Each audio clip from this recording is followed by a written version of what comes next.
Oke, sini gue pengen jelasin ke teman-teman gimana caranya teman-teman di rumah sekarang yang lagi nonton bisa hasilin 100 juta pertama. Ini terutama buat Gen Z.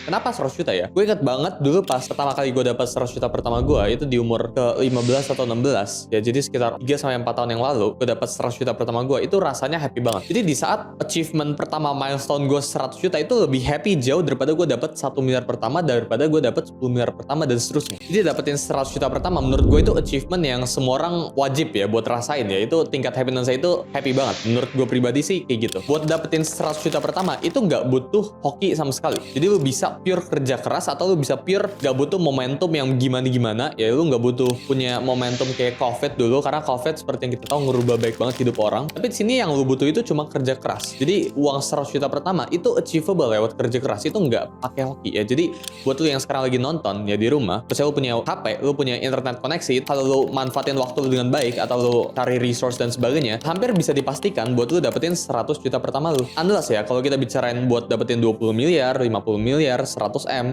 1T, mungkin itu emang ada sedikit lucknya. Uang itu emang kayak gitu ya. Uang itu ya awal-awalnya, misal kita bicarain dapetin 10 juta, tabungan 10 juta, tabungan 50 juta, tabungan 100 juta, itu mungkin masih achievable lewat kerja keras. Tapi di saat udah diminish nih, kita bicara M atau triliunan, unsur hokinya udah makin banyak. Jadi kalau misal lu dapetin 100 juta, itu mungkin bisa 100% kerja keras. Tapi kalau misal lu dapetin 50M atau 100M, mungkin itu kerja keras faktornya jadi cuma 20%, 30%. 70% itu based on momentum sama luck. Ini gue ada discuss separated ya di video selanjutnya, tapi menurut gue kayak gitu ya. Buat hasilin 100 juta pertama, menurut gue itu lu nggak butuh uang untuk menghasilkan uang. Itu buat pertama ya. Jadi jangan salah kaprah, denger di luar sana ya, buat menghasilkan 100 juta pertama itu harus dapetin modal dulu. Apakah dengan lu dapetin modal menjamin lu bisa lebih cepet buat jalan ke 100